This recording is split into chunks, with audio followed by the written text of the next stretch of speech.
All right, Commanders fans, let's get into it because today's story has the kind of buzz that makes this fan base sit up and lean forward. But before we break it all down, let me just say this.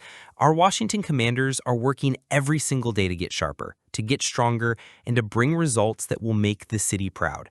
And if you're fired up for the 2025 season and all the possibilities ahead, go ahead and hit that like button right now and make sure you're subscribed so you never miss out on the biggest Commander stories. Now let's dive in because the latest report links Washington to a potential trade for Chicago Bears tight end Cole Kmet. And here's the thing, it makes a whole lot of sense. Washington already has Zach Ertz penciled in as the starter. Don't get me wrong, Ertz is still reliable, still smart, still capable of moving the chains, but he's also nearing the end of his career. If Washington is serious about building something sustainable around Daniels, they'll need a younger, long-term solution at tight end. That's where Kmet comes in. At just 26 years old, he's entering the prime of his career. He's coming off a 2024 season where he played in all 17 games, posting 47 catches for 474 yards and 4 touchdowns. The year before, he was even better, 73 grabs, 719 yards, and 6 scores. Those aren't just solid numbers. They're numbers that show growth, consistency, and the ability to be a real weapon. Imagine Kmet lining up next to Terry McLaurin, Deebo Samuel, rookie Jalen Lane, and Austin Eckler in the backfield with Jayden Daniels pulling the trigger. That's a nightmare for defensive coordinators. And the reported asking price, around a 5th-round pick. For a player who could grow with Daniels for the next 5+ years, that's a steal. Let's be real. Young quarterbacks thrive when they have a reliable tight end. It's the ultimate security blanket. When the pocket breaks down, when the coverage is tight downfield, when it's 3rd and short, a quarterback looks to his tight end.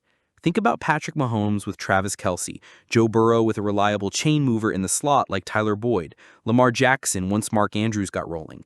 The chemistry between a QB and his tight end can define an offense.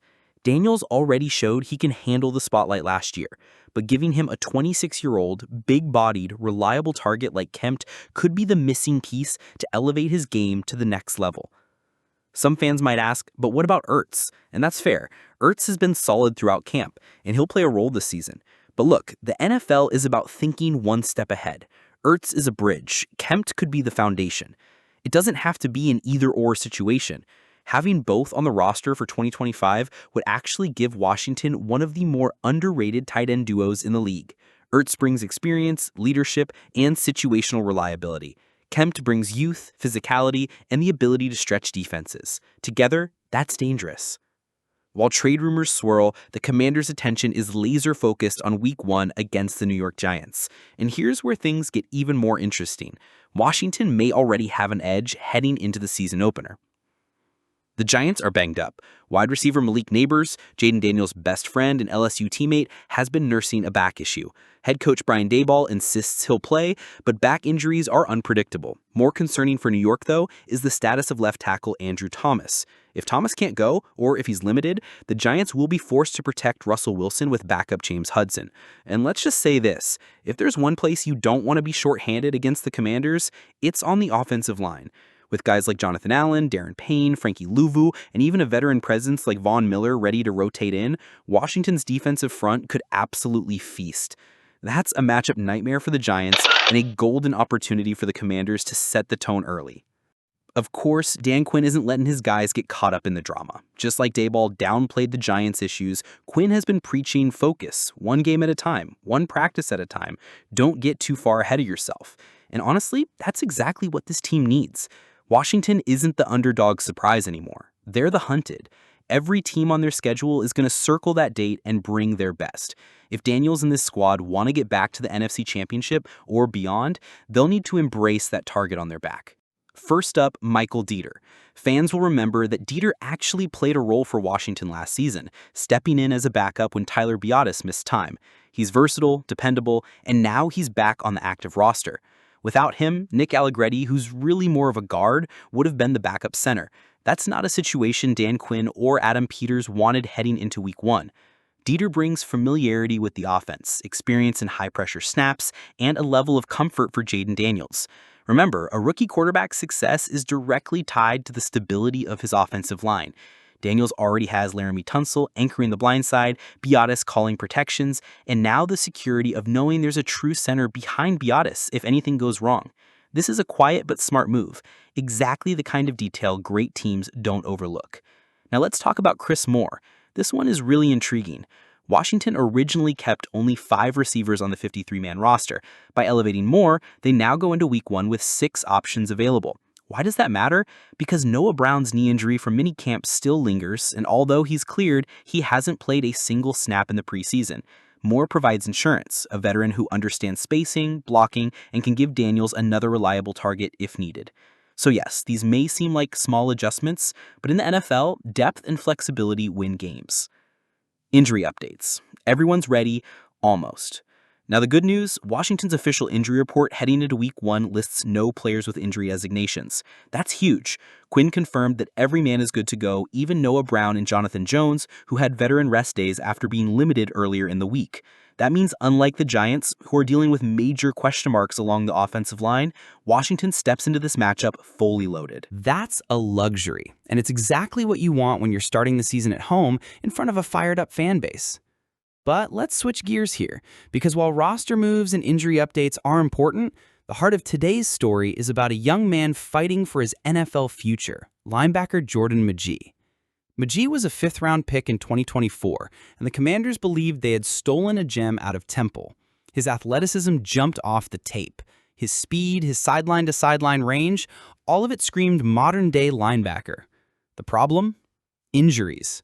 Last summer, just as he was building momentum, Magee went down, losing valuable development time.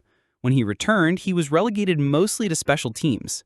This year, expectations rose. Coaches wanted him to make the leap into the defensive rotation, but once again, injuries slowed him during training camp. He made it back for the final preseason game and flashed in spots, but the truth is, he's still unproven. And now, the Commanders may need him. Defensive coordinator Joe Witt Jr. has been clear. Magee will be the 3rd linebacker behind Frankie Luvu and Bobby Wagner. That's no small role. Luvu and Wagner bring veteran savvy, toughness, and leadership, but they can't take every snap. Magee's athleticism could be critical, especially against the Giants' shaky interior offensive line. His ability to drop into coverage and pressure the backfield gives Washington an edge if he's ready. And that's the big question. Is he ready? Make no mistake, Magee is under the spotlight. This roster has no room for passengers. The expectations for 2025 are sky high. Washington isn't just playing for progress, they're playing for a shot at the Super Bowl. That means mistakes won't be tolerated. Look at the depth chart. Nick Bellore is a special teams ace, but not a defensive solution. Rookie Kane Medrano is raw, still learning the pro game. Undrafted Ale Cajo made the roster, but he may be a healthy scratch. That leaves Magee as the only viable option to step up if something happens with Wagner or Luvu.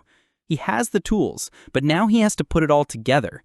Better angles in pursuit, stronger discipline against the run, smarter decisions in coverage. Those details will define whether he thrives or fades. And fans, we all know how unforgiving this league can be. One missed tackle, one blown coverage, one costly penalty, and a young linebacker can find himself buried on special teams with little chance to climb back up. Here's where it gets interesting. Magee might see meaningful snaps as soon as tomorrow against the Giants. With Andrew Thomas questionable at left tackle and New York potentially forced to rely on backups, Washington's defensive front is primed to feast. That could open lanes for Magee to flash his athleticism, spying Daniel Jones, covering tight ends, and supporting Wagner and Luvu in ways that make the defense even more versatile. But if Magee struggles, if he misses his assignments or gets caught out of position, then it could be a long road back to the defensive rotation. And in a season where Dan Quinn is demanding accountability and excellence, he won't hesitate to adjust roles. So, Commanders fans, here's where we're at. Washington could be looking to pull off a sneaky trade for Cole Kmet, a move that would give Jayden Daniels a long-term tight end weapon and take this offense to another level. Meanwhile, Week 1 against the Giants could already tilt in Washington's favor if Andrew Thomas isn't healthy enough to protect Russell Wilson. And through it all, Dan Quinn is making sure his team stays focused, disciplined, and hungry. This is what makes 2025 so exciting. Not only are the Commanders built to compete right now, but they're also in position to keep building around their young franchise quarterback. But now I want to hear from you. Would you pull the trigger on a trade for Cole Kmet? Do you think he's the right fit to grow with Jaden Daniels, or should the Commanders roll with Zach Ertz and the guys already in the room? And how confident are you heading into Week 1 against the Giants? Drop your thoughts in the comments below. Let's get that conversation rolling. And if you're hyped for the season, do me a favor, hit that like button, subscribe to the channel, and join us all season long for exclusive Commanders coverage. This season feels special, folks. Let's enjoy the ride together.